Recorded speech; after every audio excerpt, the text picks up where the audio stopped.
Hey, hey, hey, it's August 30th. September's just around the corner. It's time for the 2015 NFL Survivor Pool Sprapp. If you've used one of my files in the past, you know the drill. For everybody new, here we go. You gotta pick who's gonna win, right? I mean, it's football. You just want to pick a winner or a loser. In this case, you want to pick a winner. And what we have here is a list of the entire schedule, the entire season. And the way a Survivor Pool generally works, the way I set them up is you pick a team that's going to win in a week. Say you pick the Ravens to win here. They're playing the Broncos in week 1. All you have to do is pick the team here in column C on this pick sheet. And if you think they're going to win, it's going to show you a little difference in their points per game and their wins from last year. I have a lot of data from 2014, the entire 2014 season in here, to help you and guide you and to make some picks that are hopefully a little bit more informed. You can't pick the same team twice, or it shows up in pink. In a Survivor Pool, usually you can only pick a team once throughout the season. So you just run through the list and you make some picks here. How are these picks guided? You know, what's the intelligence? Well, if you go to the pivot sheet, you can take a look. This has got the entire season schedule in here. And I've run some formulas to try to help you make better picks. So what you can do here is you can use these little things called pivot slicers if you're in Excel 2010 or 2013 or 2016, which is in trial version right now.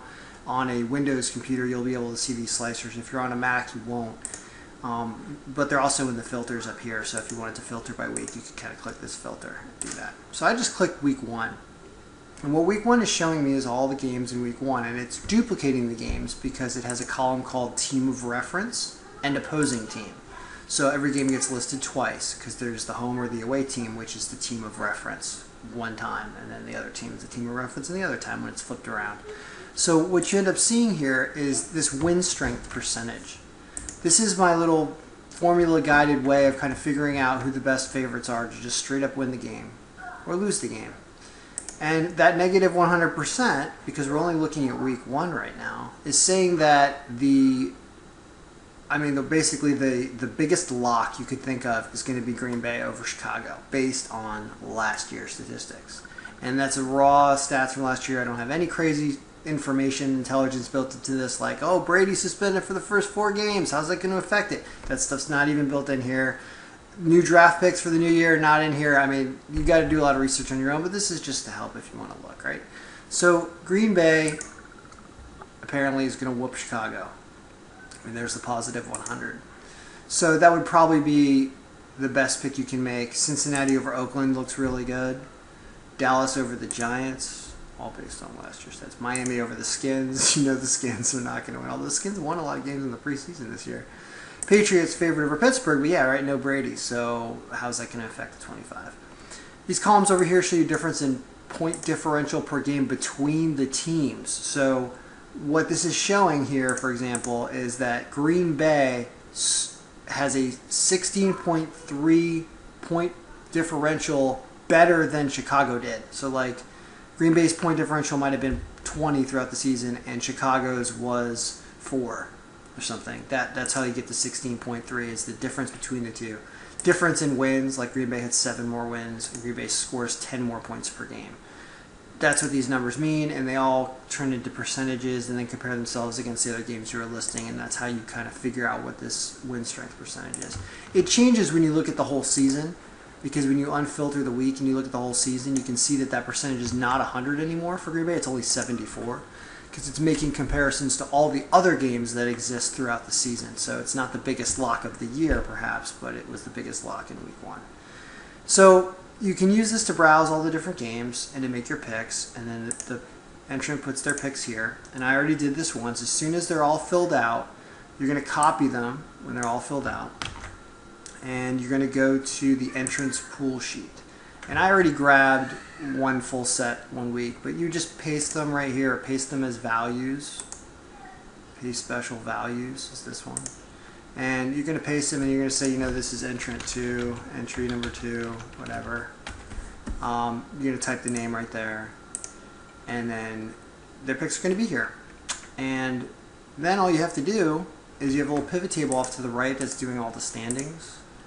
And it's going to show you who wins and who loses based on the results. So the results sheet is over here.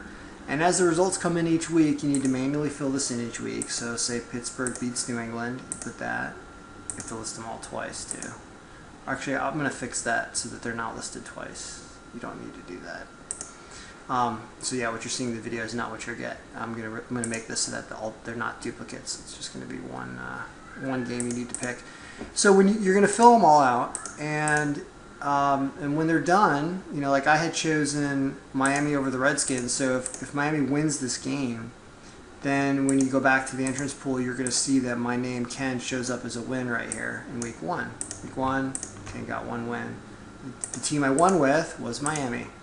Right? So you're going to get all the stats for everyone. You can keep track of the standings for your survivor pool over here.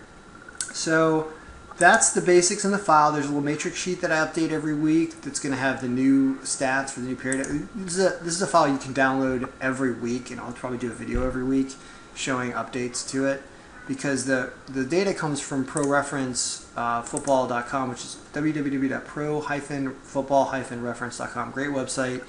I recommend it to pull data from. They're awesome. So you can go there and they'll have the updated data each new week, and I'll put that in here, and it will then change the percentages in this estimated win strength pivot sheet. It will change the different percentages based on prior weeks. Instead of using 2014 data, we're going to start using data from 2015.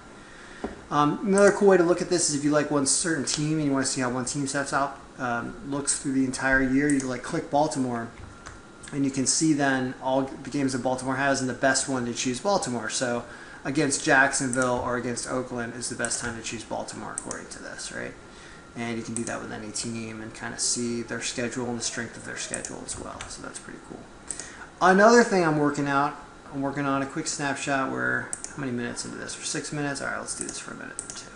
So another thing I'm working on that is kind of cool is, fantasy.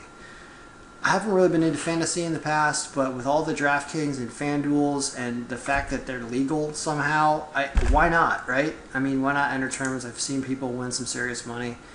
And so I'm starting to do some analysis on, you know, how to pick a team. And I don't have this file ready for download yet, but I will soon. And I'm going to run some different types of equations to figure out, like, who's the best person to choose. What you're looking at right now, you're looking at players. This is DraftKings. You're looking at their salary, you know, what it costs to buy them, what their average points per game were, their fantasy points, however those are calculated. And then, so here's just the cost per point, right? So Odell Beckham Jr.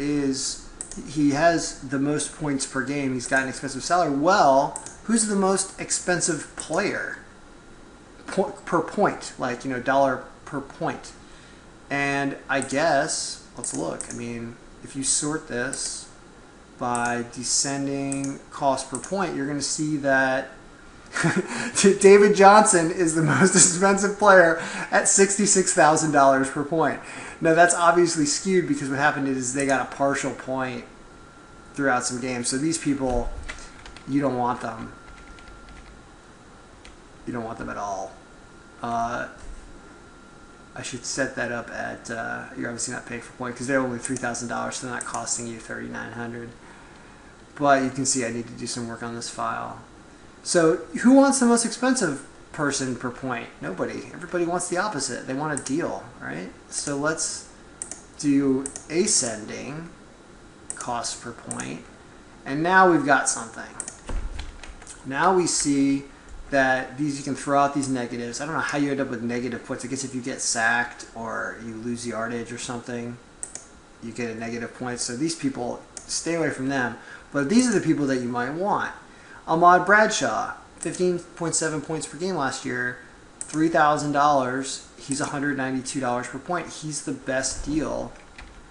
And then the Eagles here, this is the Eagles defense special teams, right? So you get to choose defense, special teams, quarterback, running back, tight end, or wide receiver. So the Eagles special teams is also good to choose. This is a cool list. I mean, I guess you have like $50,000 you can spend. So if you just took this list, you'd want to take all these people because they're the cheapest per point. Like, what's Odell Beckham Jr., right? I mean, you can look at this by position. So quarterbacks, cheapest per point, Kirk Cousins. Now, this average point per game is just point per game that they're playing, though, not point per game overall, right? This is research I need to do. I need to have answers for y'all. I will figure this out, and I'll do some work on this, and also update this thing every week, because I'm sure that they have weekly entries on those fan sites and the fantasy sites. And why not? If it's legal, why not? If the NFL and Major League Baseball are promoting it, saying go to town, FanDuel it up, DraftKings till your heart's content, why not do it? All right. So if you have any questions, you can email me, ken@kenstock.com. You can call me, but you're probably not going to get a hold of me because it's a Skype phone number, but you can if you want. I'll have the download links to the files in the description of the YouTube video. And go Skins, even though we know that RG3 is a toothpick. But go Skins anyway. So Ken Stock is out.